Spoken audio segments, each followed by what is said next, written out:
शरारती ससुराल वाले। बूढ़ी घोड़ी लाल लगाम ये कहावत तो आपने सुनी होगी, लेकिन कैसा हो अगर अपने ही घर में कोई बड़ा बुजुर्ग अचानक से रंगीन मिजाज का हो जाए। जी हाँ, बड़ी ही शर्मिंदगी की बात हो जाएगी। शर्म से मुंह छिपाते घूमना पड़ेगा। राघव वर्मा की उम्र तकरीबन 60 साल की थी। नौकरी से रिटायरमेंट के बाद अब वो अपना अधिकतर समय दोस्तों और रिश्तेदारों से मिलने जुलने में बिताया करते थे।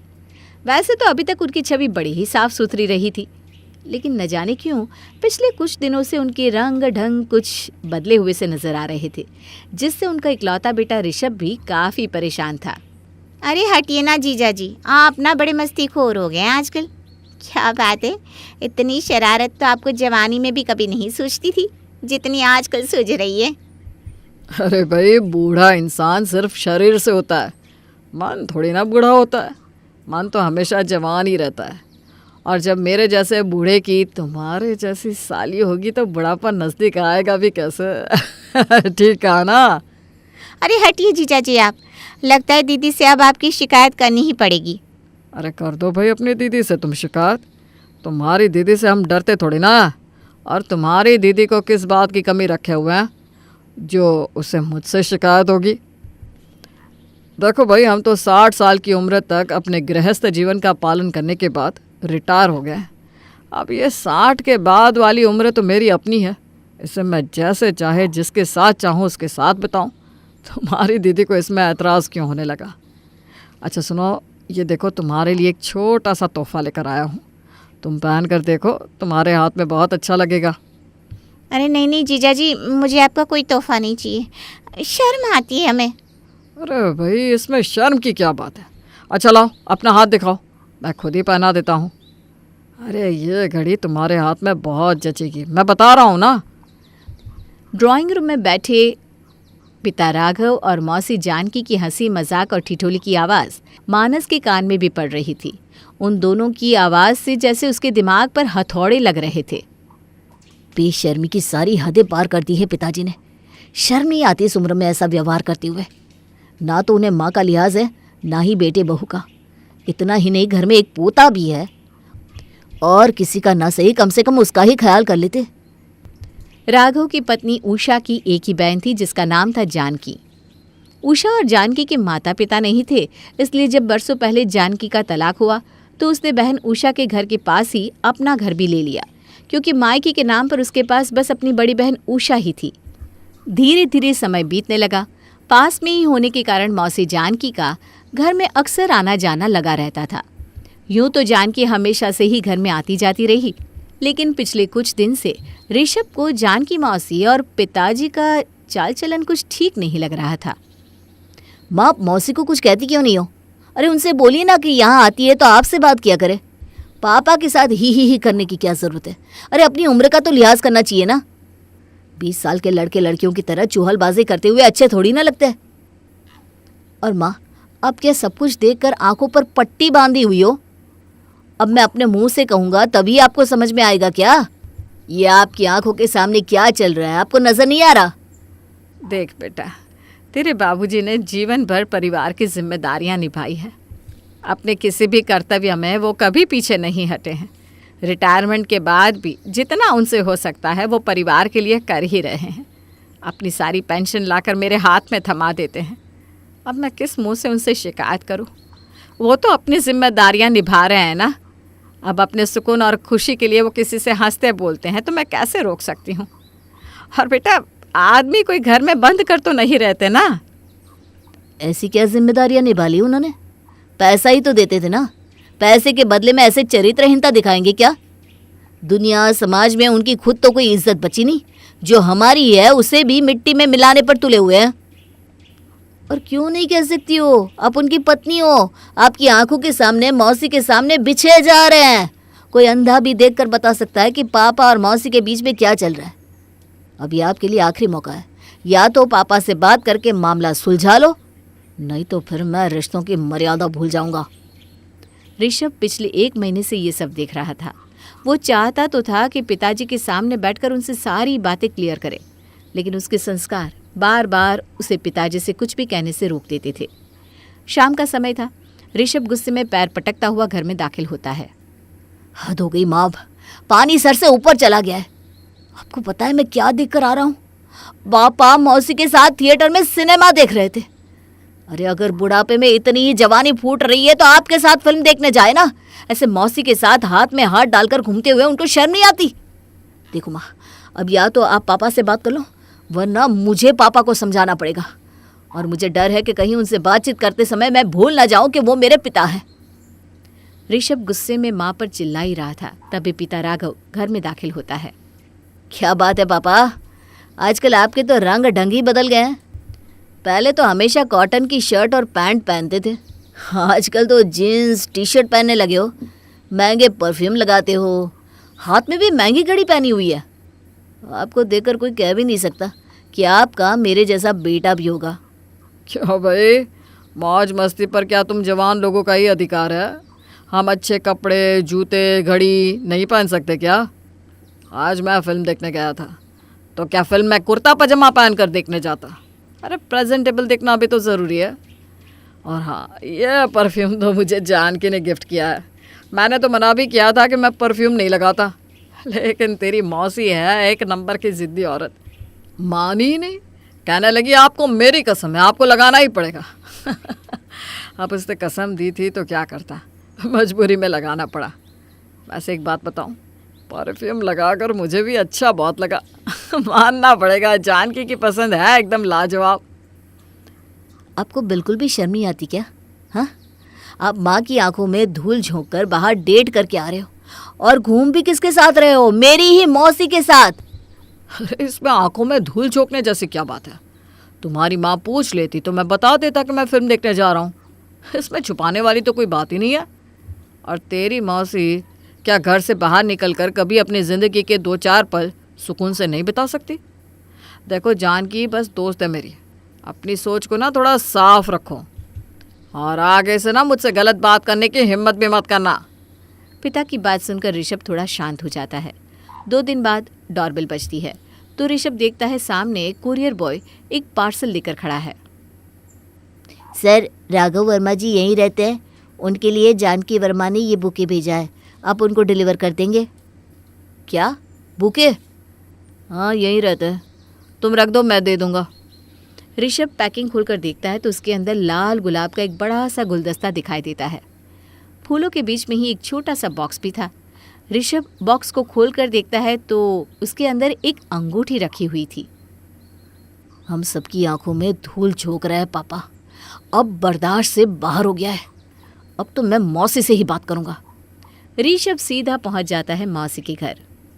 मौसी जी, मैंने आपको कभी अपनी माँ से कम नहीं समझा, लेकिन ये नहीं पता था कि आप एक दिन मेरी माँ की जगह लेने की कोशिश करोगी। अरे अपनी बहन का घर तोड़ते हुए शर्म नहीं आ रही आपको? कुछ तो लिहाज किया होता। जिस बहन ने जीवन भर माँ की तरह आपका ख्याल रखा, आज आप उसी के पति के साथ ये सब कर रही हैं।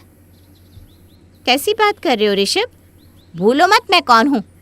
हाँ, जानता हूँ आप कौन है। मेरे पिता की प्रेमिका है आप। मैं भूल गया, आपके साथ मेरा कोई और रिश्ता भी था। हाँ, अब ये दोस्ती वाला नाटक मत करिएगा मेरे सामने। पापा को गुलदस्ता भेजा था ना आपने अंगूठी के साथ, वो मैंने देख लिया है। कोई दोस्त या जीजा साली एक दूसरे को अंगूठी गिफ्ट नहीं करते। दूध पिता बच्चा नहीं हो जिसे आप लोग कुछ भी कहकर बहला लेंगे।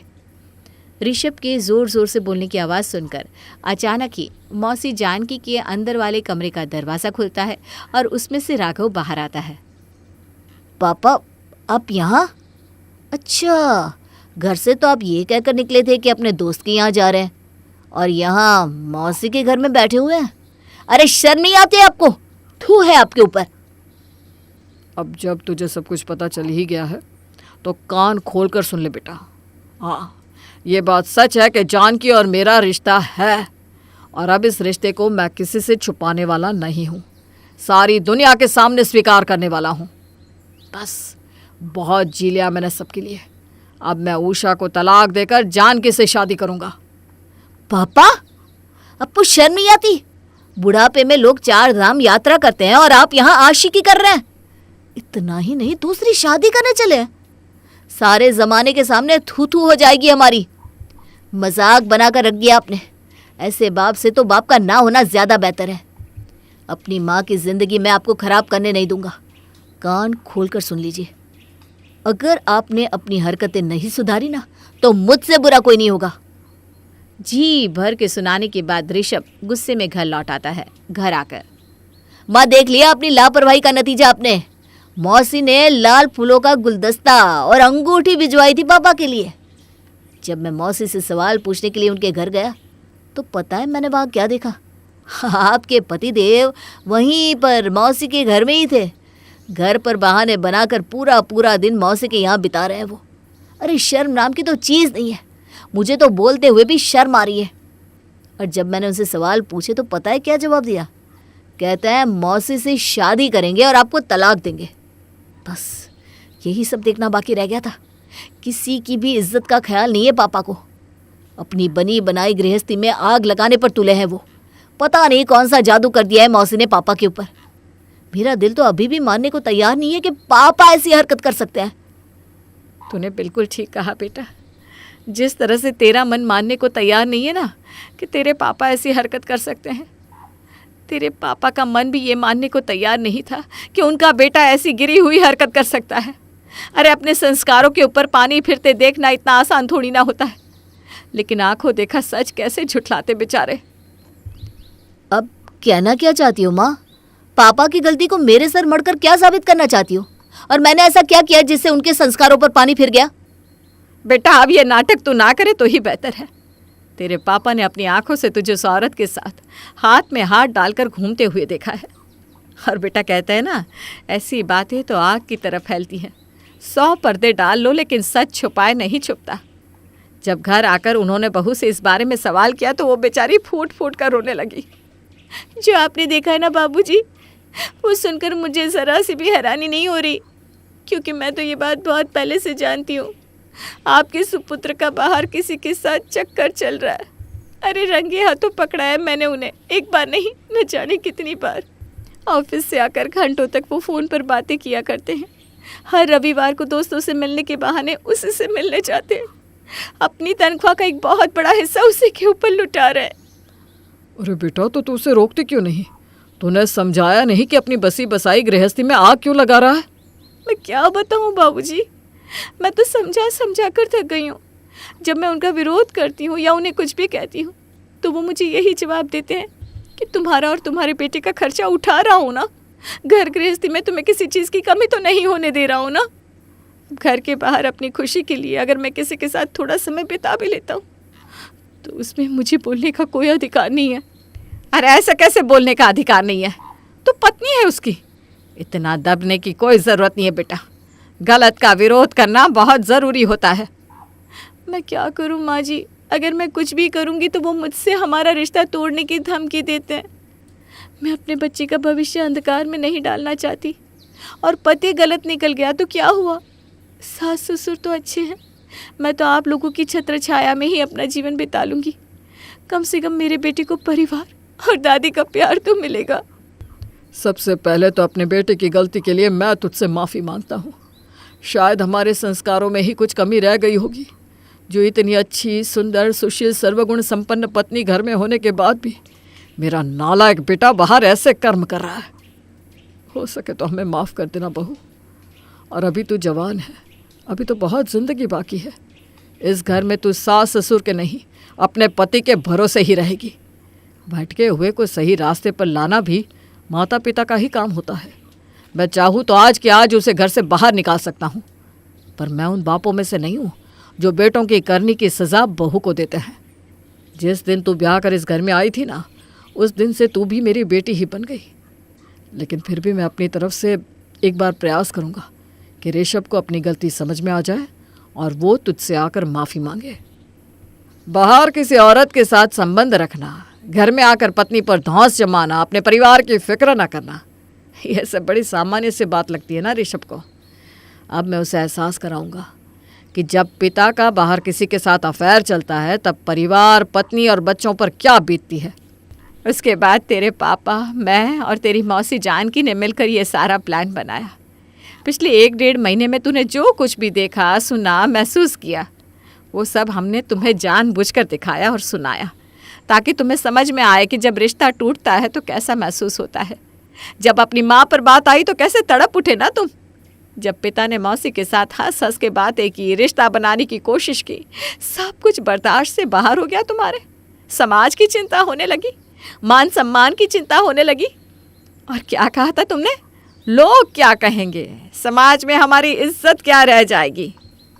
जब तुम ये सब कर रहे थे तब तुम्हें समाज की याद नहीं आई थी, अपने बेटे की याद नहीं आई थी, अपनी पत्नी के बारे में नहीं सोचा तुमने कि तुम तो बाहर दूसरी औरत के साथ घूम रहे हो और घर में तुम्हारे माता पिता की सेवा करने वाली वो लड़की आखिर किसके भरोसे जिएगी। शर्म आनी चाहिए ऋषभ तुझे। अरे मुझे शर्म आती है कि तू मेरा बेटा है। मुझे माफ़ कर दो माँ, मैंने तो इस तरह से कभी सोचा ही नहीं था। आपने बिल्कुल सही कहा, जब खुद पर बीतती है तभी समझ में आता है कि चोट कितनी गहरी है। मैं पापा और मौसी से भी माफ़ी मांग लूँगा, लेकिन सबसे पहले आपकी बहू से माफ़ी मांगनी होगी, क्योंकि सबसे बड़ा गुनहगार तो मैं उसी का हूँ। मैंने उसके विश्वास को चोट पहुँचाई है। मुझे माफ़ कर दो शालिनी, पता नहीं कैसे और कब मेरे कदम डगमगा गए। मुझे हमेशा यही लगता रहा कि आखिर अपने बच्चे और इस घर को छोड़कर तुम जाओगी भी कहाँ। बस इसी गलतफहमी में रहकर मैं अपनी मर्यादा को भूल गया। शालिनी बेटा, ऋषभ को माफ़ करना ना करना तेरी ही इच्छा होगी। तेरे ऊपर कोई दबाव नहीं बेटा कि तू इस नालायक को माफ़ करे। और तुझे इस बात की फ़िक्र करने की भी कोई ज़रूरत नहीं है कि तू इस घर को छोड़कर कहाँ जाएगी, क्योंकि तुझे इस घर को छोड़कर कभी भी कहीं जाने की ज़रूरत नहीं है। जिसने गलती की है वही घर छोड़कर जाएगा। मैं ऋषभ को माफ़ नहीं कर सकती बाबूजी, आप ही सोचकर बताइए। अगर ऋषभ की जगह ये गलती मैंने की होती तो ऋषभ, क्या आप मेरी गलती को माफ़ कर देते? नहीं ना, तो मुझसे भी माफ़ी की उम्मीद मत लगाइए। मैं माँ बाबूजी से उनका बेटा अलग करने का पाप अपने सर नहीं लेना चाहती। आप आराम से रहिए इस घर में, मुझे इस बात से कोई आपत्ति नहीं, लेकिन मेरा आपसे कोई संबंध नहीं रहेगा। माँ बाबूजी ने मुझे अपनी बेटी कहा है और इस घर में मैं सिर्फ उनकी बेटी होने की हैसियत से रहूँगी, आपकी पत्नी होने की हैसियत से नहीं। ऋषभ अपने किए के लिए बहुत शर्मिंदा था, लेकिन कुछ जख्मों के घाव समय के साथ ही भरते हैं, उनकी कोई दवा नहीं होती। हो सकता है समय के साथ शालिनी ऋषभ को माफ़ भी कर दे, लेकिन अभी तो उसने ऋषभ से किनारा कर लिया था।